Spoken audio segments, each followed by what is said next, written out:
السلام عليكم ورحمة الله وبركاته. الحمد لله رب العالمين، والعاقبة للمتقين، والصلاة والسلام على رسوله سيدنا محمد وعلى آله وصحبه أجمعين، أما بعد.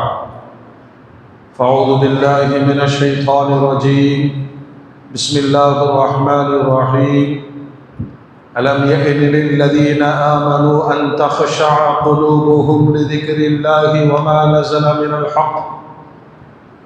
وقال النبي صلى الله عليه وسلم: الإثم ما حاك في صدرك.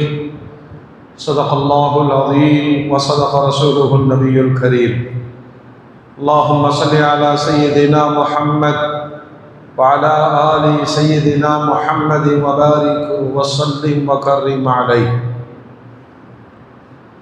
அளவில் அருளும் நிகரில் அன்பும் கொண்ட எல்லாம் வல்ல அல்லாஹுவின் திருநாமம் போற்றி ஆரம்பம் செய்கின்றேன். சாந்தியும் சமாதானமும் ஈருலக சர்தார், அகிலத்தின் அருட்கொடை, பிரபஞ்சத்தின் பேரொளி, நம் உயிரினும் மேலாகிய கண்மணி நாயகம் ஹஜ்ரத் முஹம்மது ரசூலுல்லாஹ் ஸல்லல்லாஹு அலைஹி வஸல்லம் அன்னவர்களின் மீதும், அன்னாரின் அடிச்சுவற்றை பின்பற்றி வாழ்ந்து வழிகாட்டிய உத்தம சத்திய சஹாபாக்கள், தாபிஈன்கள், தபஉ தாபிஈன்கள், அவுலியாக்கள், நாதாக்கள், ஷுஹதாக்கள், குறிப்பாக பரக்கத்து நிறைந்த ஷாபானுடைய மாதத்தில் ஜும்ஆவுடைய நன்னாளில் அல்லாஹ்வுடைய இல்லத்தில் சங்கமித்திருக்கிற நாம், நம் மக்கள், உலக மூமின்கள் அனைவர் மீதும் அல்லாஹ்வின் பேரருள் என்றென்றும் நின்று நிலவட்டுமாக. ஆமீன். அல்ஹம்துலில்லாஹ்.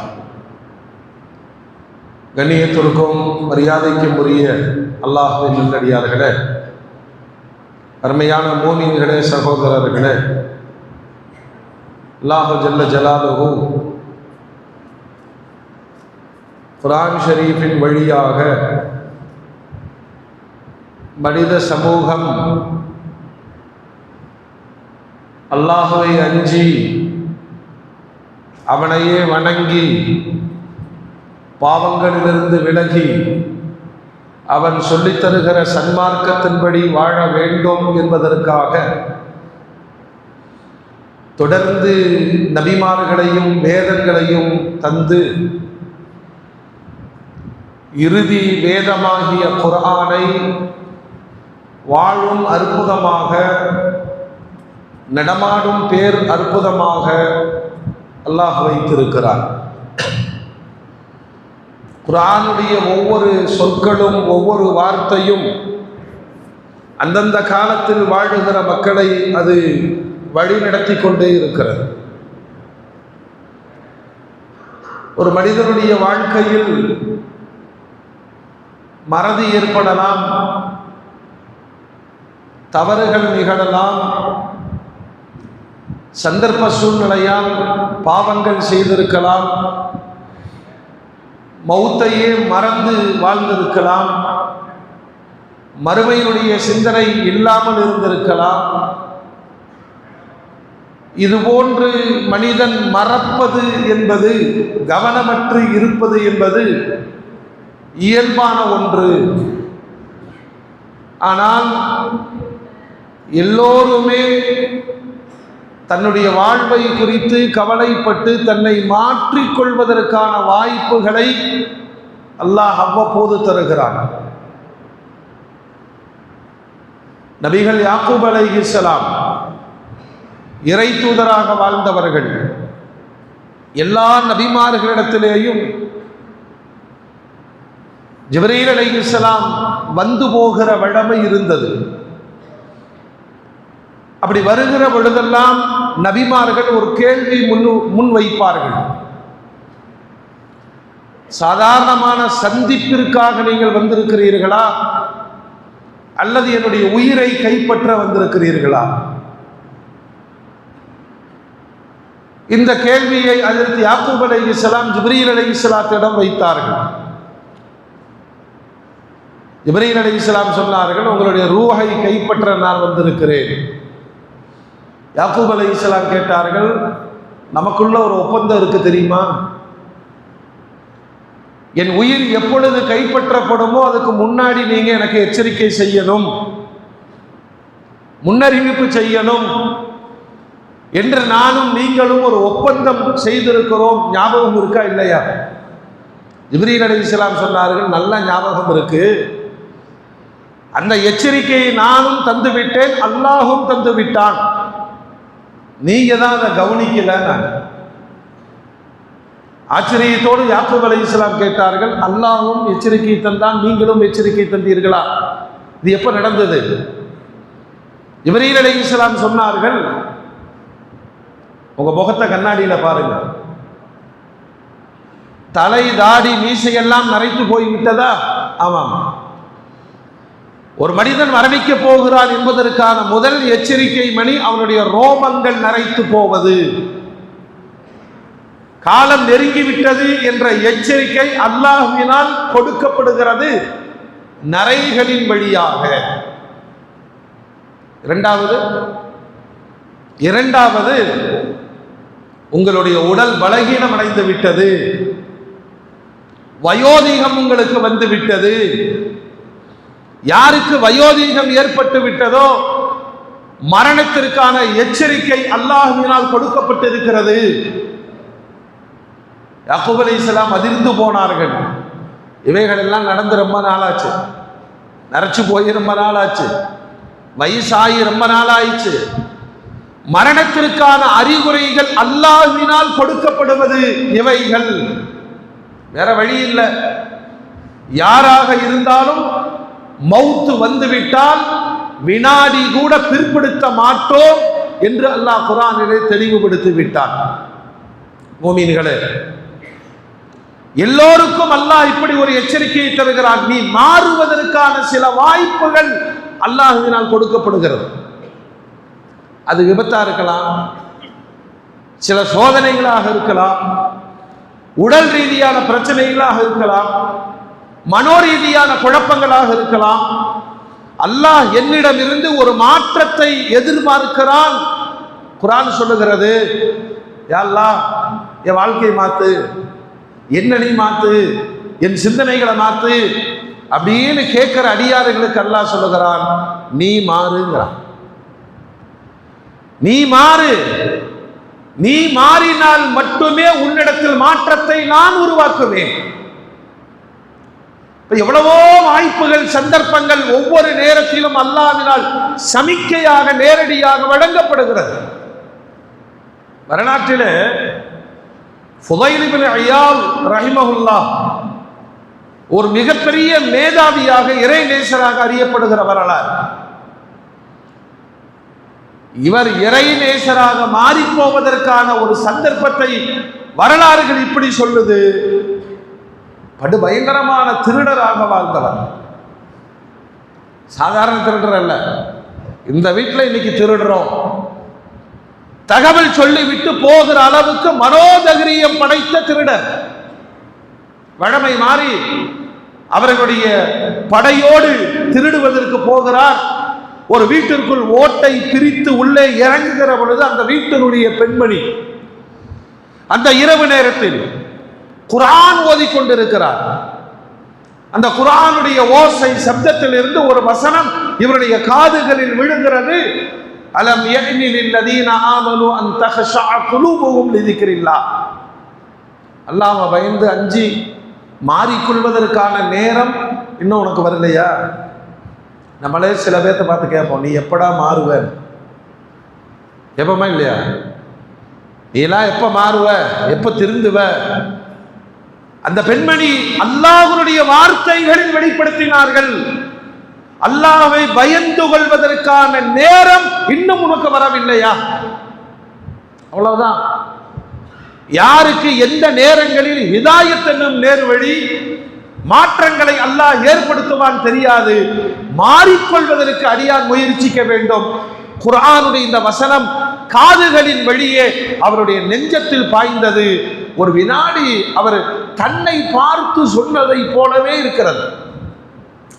இந்த தர்ஜுமாக்கள்ல அங்கங்கே நம்ம போகும்போது பள்ளிவாசலில் எழுதி போட்டிருப்பாங்க, அல்லது ஏதாவது ஒரு பிட்டு பேப்பரில் சில ஹதீஸுகளை பார்ப்போம். நம்முடைய வாழ்க்கையோடு சம்பந்தப்பட்ட விஷயமாக இருக்கும்.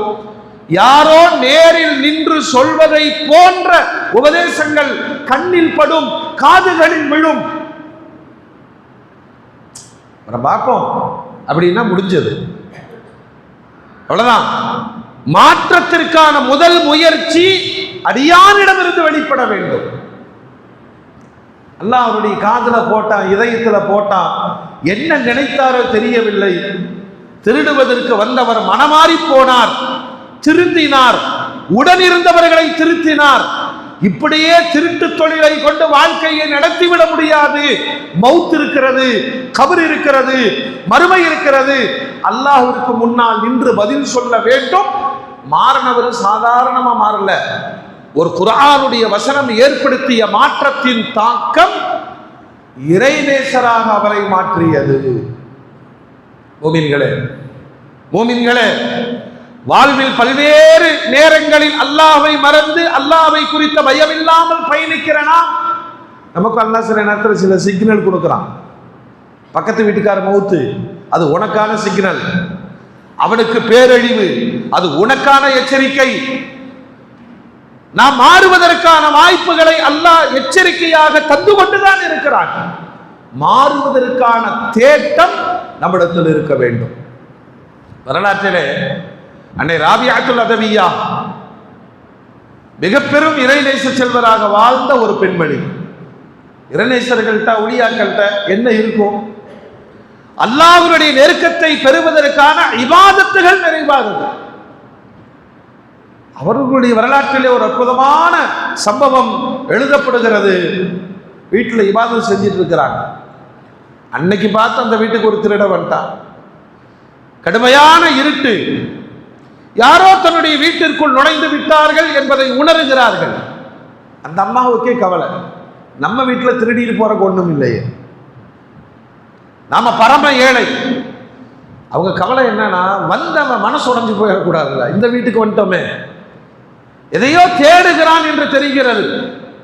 இருட்டிற்குள் ஒரு சத்தம் கொடுத்தார்கள். யார் அது? என் வீட்டில் ஒன்றும் இல்லை, வெளியில தண்ணி வச்சிருக்கிறேன். என் வீட்டிற்கு வந்தவர்கள் வெறுங்கையோடு போகக்கூடாது, ஒது செஞ்சு 2 ரக்காத்து தொழுது விட்டு போ. பெண்களிடம் இப்படிப்பட்ட உணர்வுகளும் மார்க்க ரீதியான சிந்தனைகளும் இருக்குமா? அலறி துடிச்சு திருடன் திருடன் கத்துவாங்க இல்லையா? அந்த திருடனுக்கு இந்த ஒரு வார்த்தை பெருமாற்றத்தை தருகிறது. திருடன் அந்த இடத்துல இந்த டீலிங் நல்லா இருக்க, திருடருக்கு ஒண்ணுமே இல்லை, வெளியில தண்ணி இருக்கு, ஒது செஞ்சு 2 ரக்காத் தொழுதுட்டு போயிடப்பா, வித்தியாசமாக இருக்கிறது. என்னை காட்டி கொடுக்கல, திருடன்னு கத்துல, உதவி தேடல, இவ்வளவு நல்ல ஆத்மா இங்கு வாழுகிறதா? அவனுடைய உள்ளத்தில் அந்த ஒரு சின்ன பொறி ஒரு மாற்றத்தை தட்டியது. அவனும் பார்த்தான், முஸ்லீமா இருக்கிறோம், திருடிட்டே இருக்கிறோம், இப்படி ஒரு நிகழ்வை நான் கண்டதில்லை, சரி செஞ்சு பார்ப்போமே. உதவு செய்தான், தக்பீர் கட்டினான், சஜிதாவில் போய் விழுந்தான். அந்த அம்மையார் கையை தூக்குனாங்க, யா அல்லாஹ், யா அல்லாஹ், என் வீட்டுக்கு திருட வந்தவன உன் வீட்டில் கொண்டு வந்து விட்டுட்டேன், நீ ஹிதாயத்தை கொடு. முடிஞ்சு. எத்தனை தடவை சஜிதா செஞ்சிருப்போம், எத்தனை முறை சுஜூதில் விழுந்திருப்போம். ஒவ்வொரு சஜிதாவிற்கு பிறகு ஒரு மாற்றம் என்னுள் ஏற்பட்டதா? அந்த அம்மையார் துவா செய்றாங்க, யா அல்லாஹ், நீ உச்சபட்சமா விரும்புகிற சஜிதா ஒரு திருடனை கொண்டு வந்து எங்க விட்டுட்டான் சொல்லுங்க, சஜிதால விட்டுட்டான். அவனுக்கு இதாயத்து கொடு அல்லாஹ். அவனுக்கு மண்டைக்குள்ள பரபரன்னு வேலை செய்து என்னமோ நடக்கிறது. சஜிதாவில் வீழ்ந்தவன் எழுகிற பொழுது தௌபா செய்தவனாக எழுகிறான். இறைநேசர்கள் அவுலியாக்கள் என்ன செய்யறாங்கன்னா, பாவிகளை அல்லாஹ்விடம் கொண்டு போய் சேர்த்து மாறிக்கொள்வதற்கான சந்தர்ப்பங்களை அமைத்து தருகிறார்கள். அல்லாஹு அக்பர். திருடனாய் வந்தவன் சஜிதாவில் வீழ்ந்தான். இப்போ இந்த சஜிதா செய்யறக்கான ஒரு வாய்ப்பு வேணுமா இல்லையா? இந்த பாபரி மசீதை இடிச்சவங்கல்ல 2 பேர்ல ஒருத்தர் பல்பீர் சிங். இந்த மாதிரி ஒரு ஜும்மா அன்னைக்கு துபாயில ஏதோ ஒரு பள்ளிவாசல இவங்க என்னதான் செய்யறாங்கன்னு போய் நின்னாலும் அவ்வளவுதான். அம்மா இந்தியால முஸ்லிம்கள் மீது கொண்ட வெறியினால் ஒரு மஸ்ஜிதை, ஒரு வரலாற்றையை இடித்து தகர்த்து விட்டோம். துபாய்க்கு போயாச்சு, எல்லாம் பாயிக, எல்லாமே இஸ்லாம். என்னதான் இவங்க பண்றாங்க? அவ்வளவுதான். அந்த ஜும்மாவின் வழியாக காதுகளில் விழுந்த சில வார்த்தைகள் அவருக்கு ஈமானை நசீபாக்கியது. தன்னை முஸ்லிமாக மாற்றிக் கொள்கிறார். நாடு முழுவதும் பாழடைந்த மஸ்ஜிதுகளை பராமரிக்கிற பொறுப்பை ஏற்றுக்கொண்டு வஃபாத்தாகிற வரையிலும் சிறந்த மூமினாக இந்த வாய்ப்பு எல்லாருக்குமே அல்லாஹ் கொடுக்கிறானே. எந்த நேரத்தில் யாருக்கு என்ன மாற்றம் நடக்கும் தெரியாது. ராபியத்துல் அலவியா தன் வீட்டிற்கு வந்த ஒரு திருடனை துஆவின் வழியே சஜிதாவில் கொண்டு போய் விட்டார்கள். திருடனாய் விழுந்தவன் இறை நேசராய் எழுந்தான். இப்படி ஏராளமான வரலாறுகள். இன்னைக்கு நம்ம சமூகத்தை பொறுத்த மட்டிலும் எல்லோரையும் ஆட்டி படைக்கிற இசை, அது பெரியவங்களா இருந்தாலும் சரி, சின்னவங்களா இருந்தாலும் சரி, இந்த பயண நேரங்கள் அப்படி மாட்டிக்கிறாங்க. அந்த பாடல்கள், சினிமா பாட்டு என்ன செய்யும்? என்ன செய்யும்? நபிகள் நாயகம் ஸல்லல்லாஹு அலைஹி வஸல்லம் சொல்லுவாங்க, பாடல்களை தவிர்த்து கொள்ளுங்கள். பாடவும் செய்யாதீங்க, கேட்கவும் செய்யாதீர்கள். அதனுடைய விபரீதம் என்ன தெரியுமா? யும்பித்துன் நிஃபாக். பாடல்கள் வஞ்சகத்தனத்தை உருவாக்கும் என்று பெருமானார் சொன்னாங்க. நயவஞ்சக குணத்தை உருவாக்கும். தண்ணி செடி கொடிகளை முளைக்க வைப்பதை போல பாடல்கள் உங்களுடைய இதயங்களில் முனாஃபிக்தனத்தை, நயவஞ்சகத்தனத்தை உருவாக்கிவிடும். அப்படியெல்லாம் இசைக்கு அடிமையானவங்க தூங்கும் போதும் கேட்டுட்டே தூங்குவாங்க. பிரயாணத்தில் இருக்கிற பொழுதும் பாடல்கள் அது மனதிற்குள் இறங்கி விட்டால், சில பேர் முணங்கிட்டே இருப்பாங்க பார்த்துருக்கீங்களா? டீ கடையில் முணங்குவான், பாத்ரூம்ல முணங்குவான். அந்த பாடல்கள் அவரை விடாது, ரசனையின்பால் தூண்டும். ஏன் இஸ்லாம் இந்த இசையை தடை செய்தது என்று சொன்னால், குர்ஆனை விட இனிய ராகத்தோடு ஓதுவதற்கும் கேட்பதற்குமான இன்னிசை எந்த கருவியிலும் கிடையாது. நபிகள் நாயகம் ஸல்லல்லாஹு அலைஹி வஸல்லம் இசைக்கருவிகள் அனைத்தும் ஷைத்தானுடைய உபகரணங்கள் என்று சொன்னார்கள். அது அல்லாஹ்வை மறைக்க வைத்து விடும் என்று சொன்னார்கள். இதிலிருந்து நாம மீண்டு வருவதற்கான வழி என்ன? இஸ்லாமிய வரலாறுகளில் நீங்கள் ஹதீசுகளை தேடி பயணித்தால் பிரபலமான ஹதீசுகளை வல்லுநர்களில் அதற்கு அப்துல்லாஹ் இப்னு முபாரக் என்ற பெரியார் தென்படுவார்கள். வரலாறு ஒரு பக்கம் அவர்களை இறைநேசர்களாக பார்க்கிறது. பெருமானாருடைய ஹதீசுகளை உலகத்திற்கு போதித்த மிகப்பெரிய மகான். பல்லாயிரக்கணக்கான மாணவர்கள் அவர்களின் வழியே ஹதீசுகளை கற்றுக்கொண்ட வரலாறு. அதுக்கு முன்னாடி அவர் எப்படி இருந்தார்? இசை பிரியராக இருந்தார், மது பிரியராக இருந்தார். நீங்க அந்த பாட்டு அந்த வழியில போயிட்டா அவங்க வாழ்க்கையே டான்ஸாக தான் இருக்கும். அவங்க ஆக்டிவேட்டே பார்த்தீங்கன்னா டான்ஸ் ஆடுற மாதிரியே இருக்கும். அவர்களுடைய நாவு அந்த பாடல்களை முனகிக்கொண்டே இருக்கும். குர்ஆன்ல ஷைத்தானுக்கு அல்லாஹ் வரம் கொடுத்ததை குறித்து சொல்லுகிறான். இசைக்கருவிகளின் வழியாக, பாடல்களின் வழியாக மக்களின் இதயங்களை வசீகரம் செய்து கொள் என்று அல்லாஹ் சொல்லுகிறான். கியாமத்தினுடைய சமீபத்தில் நடனமாடும் பெண்கள் பெருகுவார்கள், இசைக்கருவிகள் கூடும் என்று பெருமானார். கூடும்னா அதிகரிக்கும். இன்னைக்கு எல்லா கையிலையும் இசைக்கருவிகள். அது அவங்க ஒரு ரிங்டோன் வச்சுக்கிறது. இன்கமிக்கு ஒரு ரிங்டோனு, அவுட் கோயிங் வர்றதுக்கு ஒரு அடிச்சா இதுதான். யார் யார் என்னென்ன பாடல்களை வைக்கிறார்கள்? இது நமக்கு முழுமையாக அல்லாஹ்வினாலும் ரசூலினாலும் தடை செய்யப்பட்டது. ஏன்னா இந்த இதயத்தை வஞ்சகத்தின்பால் இழுத்து கொண்டு போய் நிறுத்திவிடும். அங்க ஈவு இரக்கம், பாவம் புண்ணியம், நல்லது கெட்டது அதெல்லாம் தோன்ற விடாமல் பாடல்கள் தடுத்து விடும். அதைத்தான் நபிகள் நாயகம் ஸல்லல்லாஹு அலைஹி வஸல்லம் எச்சரிக்கிறார். மதுவும் இசையும் அவ்வளவுதான். ஒரு நாள் ஒரு நிகழ்ச்சியில அந்த இசை, அது ஒரு போதை தாங்க, போதை தாங்க. அதாவது இப்போ இந்த ஐடி ஃபீல்டுலாம் ஒர்க் பண்ணுறவங்கள அந்த ஒரு குறிப்பிட்ட வயசு வரைக்கும் உறிஞ்சி எடுத்துருவாங்க. வாலிபம் முழுவதையும் நல்லா பயன்படுத்திக்கிறாங்க. சனி ஞாயிறு கூட அவர்கள் வெளியில போயிடக்கூடாதுன்னு எல்லா தீமைகளும் அவங்களே கொடுத்து மண்டை அன்னைக்கு தூக்கி உள்ள போட்டா ஃப்ரைடே வரைக்கும் அது ஒரு தனி உலகம். பாவத்தில் விழாதவர்கள் என்பது மிக மிக சொற்பமானவர்கள். அதில்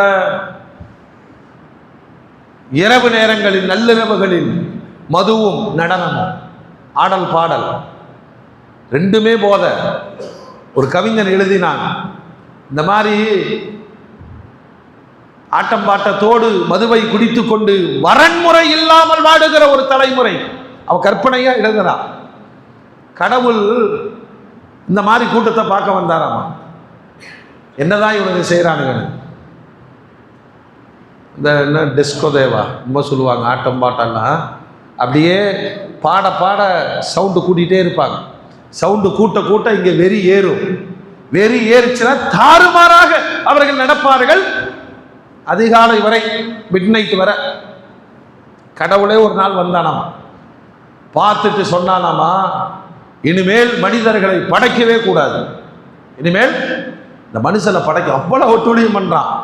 அப்படி மீறி படைப்பதாக இருந்தால் ஒன்று வெறி இல்லாமல் படைக்கணும், இல்லைன்னா குறி இல்லாமல் படைக்கணும்னு சொன்னானாம். ஒரு கற்பனை. கடவுளே ஆத்திரப்படுகிற அளவுக்கு வரம்பு மீறுதல். இந்த இளைய தலைமுறையினுடைய வாழ்க்கை முறைகளை பாருங்கள். அவங்களுக்கு எப்படா சாட்டர்டே வரும், அதுக்கு என்ன சொல்லுவாங்க, வீக் எண்டு. கரெக்டா? வார இறுதி நாட்கள். சம்பாதித்ததில் பாதியை மதுவிலும் இசையிலும் தொலைக்கிற ஒரு தலைமுறைக்கு அதற்கு அப்துல்லாஹ் இப்னு முபாரக் அப்படியே டான்ஸோட இசையோட அந்த போதையில இருக்கிற பொழுது யாரோ ஒரு நல்ல மனிதர் ஓதுகிற குர்ஆனுடைய வசனங்கள், குர்ஆனுடைய வசனங்கள் காதுகளில் விடுகிறது. இந்த மாற்றத்தை அல்லாஹ் எந்த வினாடியில் எந்த ரூபத்தில் யாரின் மூலம் தருவார்கள் தெரியாது. சில பேர் சொல்லுவாங்க, பள்ளிவாசலும் தெரியாது, பாங்கு சத்தமும் தெரியாது. என் ஃப்ரெண்டை பார்க்க போனேன், அவன் சொன்னா வாடா தொழுதுட்டு போயிடலான்னா அவனுக்காக பள்ளிக்குள்ள வந்தேன். அல்லாஹ் தஆலா என்னை நிரந்தர தொழுகையாளியா மாத்திட்டான். எத்தனையோ பேர் சொன்ன ஸ்டேட்டஸ் உண்மையா இல்லையா? இந்த மாற்றங்கள் யாரின் வழியாக அல்லாஹ் தருவான் நமக்கு தெரியாது. அவ்வளவுதாங்க. இசையிலும் போதையிலும் மூழ்கி திளைத்துக் கொண்டிருந்த அந்த இளைஞர் குர்ஆனுடைய வசனங்களில் இருக்கிற இனிமை, ராகம், இதை விட ரொம்ப பெஸ்டா இருக்க. நான் கேட்கிற பாடல்களை விட, நான் ரசிக்கிற இசைகளை விட ரொம்ப அற்புதமாக இருக்கிறது. குர்ஆன் யாருடைய குரலில் எந்த தொனியில் ஓதினாலும் இனிமையான ராகத்தையும் மன ஈர்ப்பையும் குர்ஆன் தரும். இன்னைக்கு நீங்க கேட்டு பாருங்க, ஹரமனுடைய அத்தனை இமாம்களும் உலகளாவிய குழந்தைகளுடைய குரல்களிலேயும் யார் டோன்ல எப்படி கேட்டாலும் குர்ஆன் சூப்பர். ஆனா குர்ஆனுடைய வசனங்களை ஓதுவதற்கு இந்த தொண்டை தான் இசைக்கருவி. இசைக்கருவிகளை பயன்படுத்தவில்லை. 7 வகையான குர்ஆனுடைய ராகங்கள். நான் கேட்கிறேன், எத்தனை வருஷமா தொழுகிறோம், எந்த பள்ளிக்கு போனாலும் சரி இமாம் ஃபாத்திஹா சூரா ஓதுறாரா? சொல்லுங்க, ஓதுறாரா? ஒவ்வொருத்தருடைய குரல்ல கேட்கும் போதெல்லாம் சூப்பரா இருக்கு. யாராவது ஒருத்தர் இப்ப பார்த்தாலும் இந்த அல்ஹம்துலில்லாஹி ரப்பில் ஆலமீன் ஓதிட்டு இருக்கிறீங்களே, போர் அடிக்குதுங்க சிறுத்து சொன்னதுண்டா? எண்ணம் வருமா? ஒரு பாடலை 3-4 தடவைக்கு மேல் கேட்டால் அவனை பைத்தியம் சொல்லுவோம். இல்லடா எப்ப பார்த்தாலும் இந்த பாட்டை கேட்டுட்டு இருக்கிறான், போர் அடிக்குது. 1400 ஆண்டுகளாக எல்லா தொழுகையிலும் திரும்ப திரும்ப ஓதப்படுகிற சூரத்துல் ஃபாத்திஹா யாருக்குமே போர் அடிக்கிறது இல்லையே. அவர் குரல்ல கேட்டா ஒரு இனிமை, இவர் குரலில் கேட்டால் ஒரு இனிமை, அந்த குழந்தை ஓதினால் ஒரு இனிமை. இசைக்கருவிகள் இல்லாத இசையின் ராகத்தை அள்ளி தெளிக்கிற குர்ஆன் எத்தனை பேர்த்த அதை மாத்தி இருக்கு தெரியுமா? நவீன கருவிகளை வச்சுட்டு நீங்க சினிமா பாடல்களை கேட்பதற்கு மாற்றமாக குர்ஆனுடைய வசனங்களை கேட்பதற்கு பயன்படுத்தினால் இன்னும் இதயம் விசாலமாகும். மோமின்களே, அல்லாஹ்வுடைய வசனம் இதை சொல்லுகிறது, நீ மாறாமல் நான் மாற்ற மாட்டேன். அதான மாறணும். நான் என்னுடைய வாழ்க்கை முறையை மாற்றிக் கொள்வதற்கான வாய்ப்புகளை எல்லாம் கொடுக்கிறான். கனடால ஜான் சொல்லி ஒரு ஆராய்ச்சியாளர் இருந்தான். குர்ஆனின் மேல் ஆராய்ச்சி செய்வதற்கு அவனுக்கு அல்லாஹ் ஒரு சந்தர்ப்பத்தை கொடுத்தான். ஒரு ஆராய்ச்சியாளர். அவர் என்ன ஆராய்ச்சிக்கு எடுத்துக்கொண்டார் தெரியுமா? எல்லாருக்கும் தெரிஞ்ச ஒரு சூரா, தப்பத் யதா அபீ லஹபின் வ தப். அந்த சூரா என்ன சொல்லுதுன்னா, இந்த அபூ லஹப்னு சொல்ற இந்த ஆளு, இவனுடைய 2 கையும் நாசமாகட்டும், அவன் சொத்தெல்லாம் அவனுக்கு பயனளிக்காம போகட்டும், அவன் மனைவி தற்கொலை செய்து கொள்ளட்டும். இப்படித்தான் இந்த வசனம் இறக்குது. இது எப்ப இறங்குச்சு? இஸ்லாத்தினுடைய ஆரம்ப காலத்தில் பெருமானார் பிரச்சாரத்தை தொடங்குகிற பொழுது அபூ லஹப் தன் எதிர்ப்பை கடுமையாக தெரிவித்தார். பெருமானார் சஃபா குன்றில் இருந்து அல்லாஹ்வின்பால் அழைக்கிறார்கள். அல்லாஹ்வின்பால் அழைக்கிறார்கள். எல்லா கூட்டத்தில் வந்துட்டு இப்படி பார்த்துட்டு இருக்கும் போது இந்த அபூ லஹப் என்ன செஞ்சா தெரியுமா? மண்ணை வாரி பெருமானாரின் மீது இறைத்து, தப்பல்லக யா முஹம்மத் அலிஹாதா ஜமாஅத்தனா, நீ நாசமா போ, இதுக்காக எங்களை வர சொன்ன. அந்த வார்த்தை பெருமானாரை சங்கடப்படுத்தியது, அதை விட அல்லாஹ்வை கோபப்படுத்தியது. தன் ஹபீப் அல்லவா, தன் ஹபீபை நோக்கி இப்படி, அதை விட பெரிய தகப்பன், சொந்த தம்பி மகன். குர்ஆனுடைய ஆராய்ச்சியாளர்கள் சொல்றாங்க, ஃபிரௌன் தன்னவே கடவுள்னு சொன்னான். அவனை அல்லாஹ் சபிக்கல. அல்லாஹ் அவனை குர்ஆன் நெடுகளும் பாருங்க, ஃபிரௌன் அப்படி இருந்தா இப்படி இருந்தா, நானே ஆன ரப்புக்குமுல் ஆலா இப்படிலாம் சொன்னா, இப்படிதான் செய்திகள். அவன் நாசமாகட்டும் என்று அல்லாஹ் சபிக்கல. ஆனால் அபூ லஹபை அல்லாஹ் கடுமையாக சபித்தான்னா, வரலாற்று ஆசிரியர்கள் எழுதுகிறார்கள், இவன்கிட்ட 2 பாவம். நபியை எதிர்த்தது 1, தன் உறவை முறித்தது 1. சொந்த தம்பி மகன் அல்லவா? சரி, என்னதான் சொல்றாருன்னு கேட்கலாமே. எல்லோரும் பார்த்து கொண்டிருக்கிற பொழுது மண்ணை இறைத்து நாசமாகன்னு சொன்ன வார்த்தை அல்லாஹ்வை கோபப்படுத்தியது. அல்லாஹ் அதே வார்த்தையை திருப்பி அடிச்சா, மண்ணை எரிஞ்ச ஒரு 2 கையை நாசமாகட்டும், நீ சம்பாதித்து வைத்த சொத்து சுகமெல்லாம் பலன் இல்லாமல் போகட்டும், உனக்கு துணையாக இருந்த உன் மனைவி தற்கொலை எல்லாமே நடந்தது. இது வரலாறு. இது இறங்கிய பிறகு, இந்த அத்தியாயம், இந்த சூரா இறங்கின பிறகு 10 ஆண்டுகள் அபூ லஹப் உயிரோடு வாழ்ந்திருக்கிறார். எத்தனை பேர் இந்த சூரா ஓதி இருப்பாங்க? அவரோட கோபம் வந்தது என்னன்னா, குர்ஆனுடைய வசனங்களாக இறங்கிவிட்டால் மாறாது. இந்த ஜான் கனடாவை சார்ந்தவர் என்ன ஆராய்ச்சி பண்றாரு தெரியுமா? குர்ஆன் சத்தியமானது அப்படின்னா அவன் இருக்கும் போதே இறங்குச்சு. எவ்வளவோ சந்தர்ப்பங்கள், அதாவது இந்த அபூ லஹப் இஸ்லாத்திற்கு வந்துவிட வேண்டும் என்பதற்காக நபிகள் நாயகம் ஸல்லல்லாஹு அலைஹி வஸல்லம் அவன் வீட்டு வாசப்படிக்கு 3000 தடவை போயிருக்காங்க. எங்கேயாவது ஒரு நாள் அவனை முஸ்லீம் ஆயிடுற அப்படின்னு வந்திருந்தானா குர்ஆன் பொய்யினா இருக்கும். குர்ஆன் பொய்யினா இருக்கும். கடைசி வரை வரவே இல்லையே, கொடூரமான மரணத்தை சந்தித்தான். மோமின்களே, இது 1400 ஆண்டுகளுக்கு முன்பு நடந்த ஒரு வரலாறு. கனடாவில் உட்கார்ந்துட்டு ஒரு ஆராய்ச்சியாளர் இதை யோசிக்கிறான், இது எப்படி சாத்தியம், இது எப்படி சாத்தியம்? பெருமானாருடைய அழைப்பு கிடைத்தது, பெருமானார் கடும் முயற்சி செய்தார்கள், பெருமானார் துஆவெல்லாம் செய்திருந்தார்கள். ஆனா இறங்கின சூரா பொய்யா இருக்கக்கூடாது அல்லவா? ஈமானுடைய பாக்கியம், அந்த உரிமை கிடைக்க பெறாமலேயே செத்தொழிந்தான். இது ஆராய்ச்சி பண்ண பிறகு அதிசயப்பட்டு இவன் முஸ்லிமான். நல்லா யோசிக்கணும். ஒருவன் காபிராக போவது இன்னொருவன் முஸ்லிமாக ஆகுவதற்கான சந்தர்ப்பத்தை அல்லாஹ் தருகிறார். எவ்வளவு நடந்திருக்கு வரலாறுகள்ல. எல்லாருடைய வாழ்விலும் எந்த நேரத்தில் மாறுவதற்கான வாய்ப்பை அல்லாஹ் கொடுக்கிறான். அதை நம்ம கேட்ச் பண்ணணும் புத்திசாலிகளாக இருந்தா. ஒரு 1300 வருஷத்துக்கு முன்னாடி மதீனாவை சார்ந்த அப்துல்லாஹ் இப்னு ஜாபிர் அல் அன்சாரி ரலியல்லாஹு அன்ஹு பெருமானாருடைய உயிர் தோழர் ஹுதைஃபத்துல் யமானி போர்க்களத்தில் ஷஹீதாக்கப்படுறார். ஷஹீதாக்கப்பட்ட இந்த இருவரும் பகதாதினுடைய திஜ்லா நதிக்கரையோரத்தில் அடக்கம் செய்யப்படுறாங்க. காலங்கள் உருண்டோடுது. எவ்வளவு ஓடிருச்சு? 1300 ஆண்டுகள் ஓடிவிட்டது. ஈராக்கினுடைய அதிபராக அன்றைக்கு ஃபைசல் என்பவர் இருந்தார். இதெல்லாம் நல்லா கவனிக்கணும். கபர் ஜியாரத் என்பது இஸ்லாத்தினுடைய ஒரு அற்புதமான நடைமுறை. ஏன்னா அந்த நல்ல மக்கள் ஜியாரத்து செஞ்சுக்கிட்டே இருக்கிறாங்க. கடுமையான வெள்ளப்பெருக்கு மன்னருக்கு மக்கள் சொன்னார்கள், இருவரும் சஹாபாக்கள் ஹுதைஃபத்துல் யமான், அப்துல்லாஹ் இப்னு ஜாபிர் இப்னு அப்துல்லாஹ், அவங்க கபரை கொஞ்சம் பாதுகாத்தா நல்லா இருக்குமே, இது எப்படி செய்யலாமா? 1300 ஆண்டுகளாக இருக்கிற ஒரு கபரை இடமாற்றம் செய்யலாமா? நீங்க நல்லா கவனிக்கணும். இந்த தீன் வளர்வதற்கான சில வாய்ப்பு, சில சந்தர்ப்பம், சில மனிதர்கள் நேர்வழி பெறுவதற்கான சூழ்நிலைகளை அல்லாஹ் உருவாக்குகிறான். இந்த கபரை கொஞ்சம் மாத்தி வச்சா நல்லா இருக்குமே.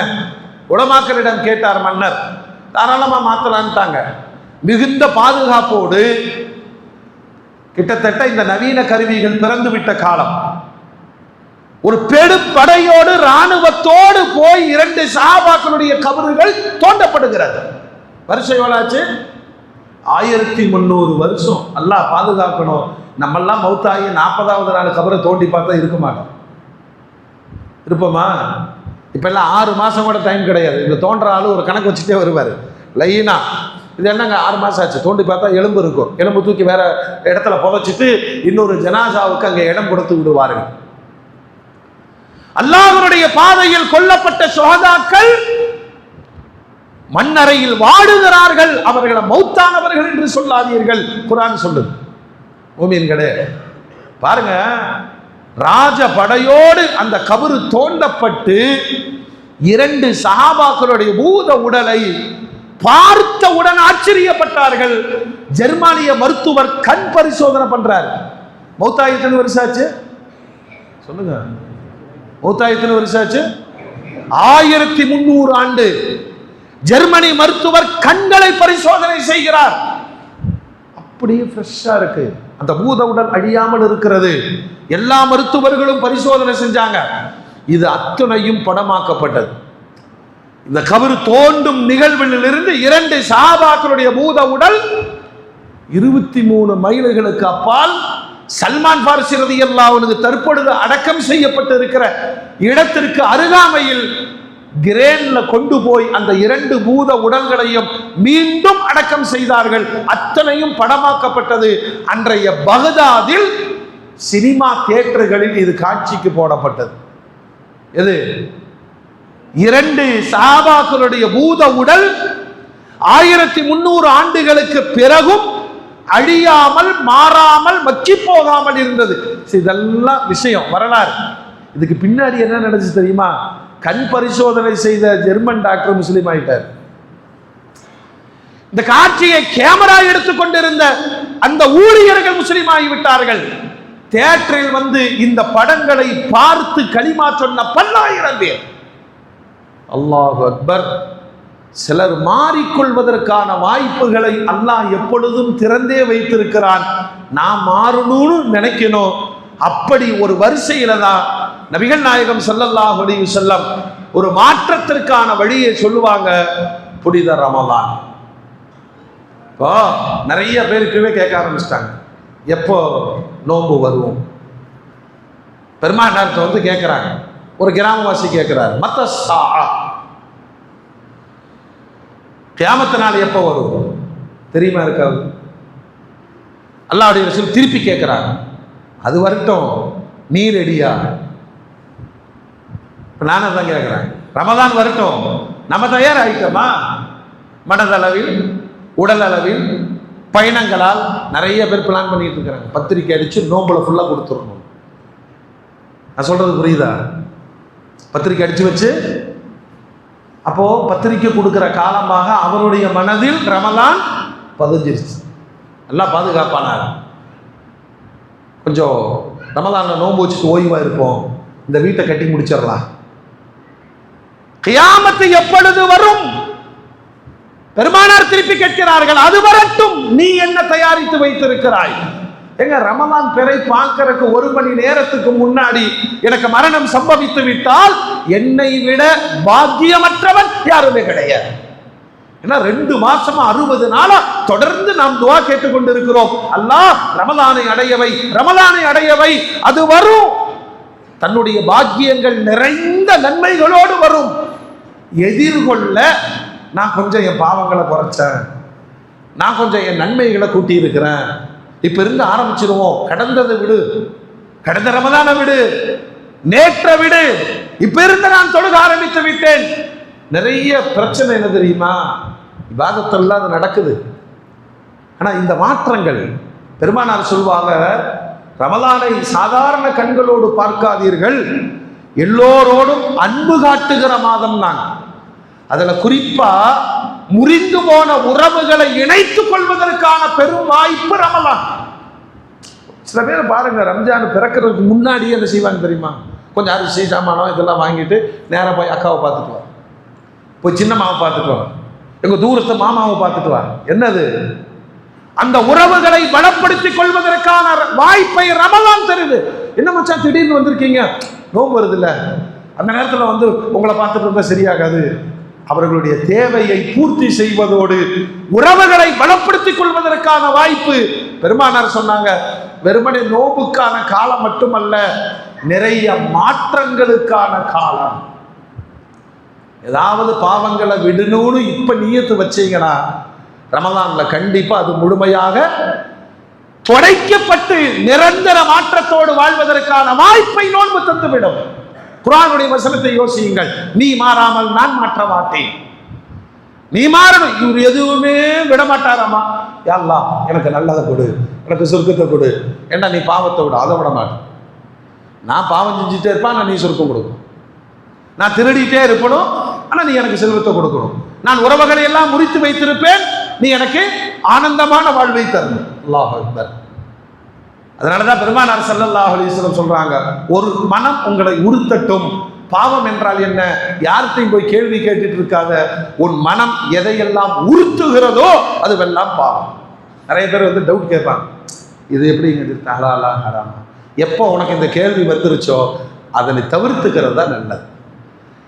எதெல்லாம் உறுத்தல் ஏற்படுகிறதோ, எதனை குறித்து என் மனம் என்னை குத்தி காண்பிக்கிறதோ, அதனாலதான் ரப்புல் ஆலமீன் ரமலானுடைய மாதத்தின் அறிமுகத்தை குர்ஆனில் சொல்லும் போது இந்த மாதத்தை இப்படி எதிர்கொள்ளுங்கள், நமக்கு மட்டுமான பருவகாலம் அல்ல, முந்தைய சமுதாயங்களுக்கும் அது கடமையாக்கப்பட்டது. உங்களுக்கு நான் கடமையாக்கி இருக்கேன். எதுக்கு தெரியுமா? நீ மாறிக்கொள்வதற்குங்கிறாங்க. இப்பவும் மாறலனா வேற எப்பொழுதும் மாற முடியாது. நபிகள் கோமான் ஸல்லல்லாஹு அலைஹி வஸல்லம் அவர்களுடைய வார்த்தைகளில் அருள் வார்த்தைகள் தான் நிரம்பி வழிகிறது.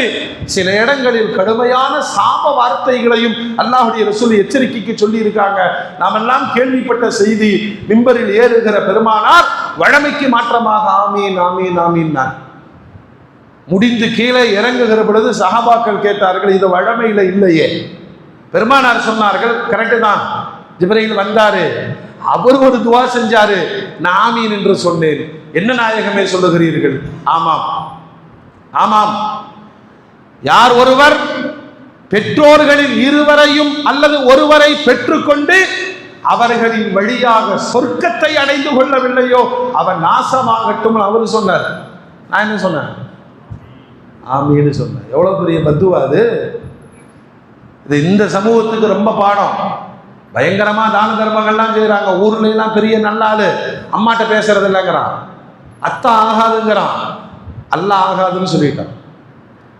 இன்னொரு செய்தி சமுதாயத்திற்கு சொன்னார்கள், தொடர்ந்து உங்க நாவுகள் ஸலவாத்துகளினால் அது பயன்படுத்தப்பட்டு கொண்டே இருக்க வேண்டும்.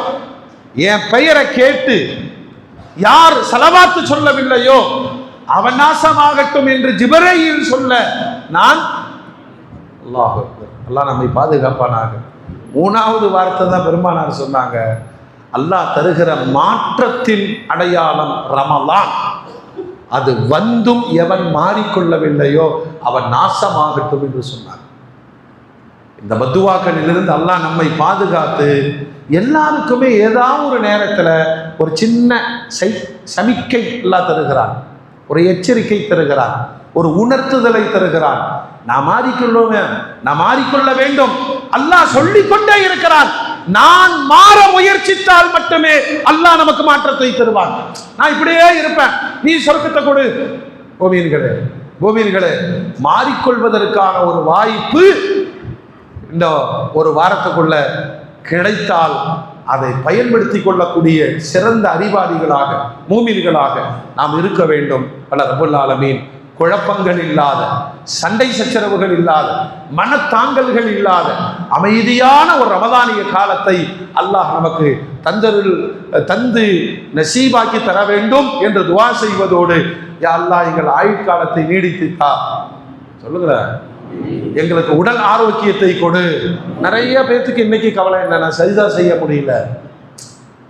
நிறைய பேர்த்துக்கு கவலை, டாக்டர் சொல்லிட்டார் நோம்பு வச்சா டேஞ்சர். ஷரியத்துப்படியும் ஒரு மருத்துவருடைய எச்சரிக்கை கேட்கணும். உயிருக்கு ஆபத்துன்னா நோம்பு வைக்க முடியாது. அந்த மனம் என்ன பாடுபடும்? நல்லா இருக்கிற காலத்தில் நான் வைக்கல, நான் வைக்கணும்னு நினைக்கிற காலத்தில் என் உடம்பு ஒத்துழைக்கல.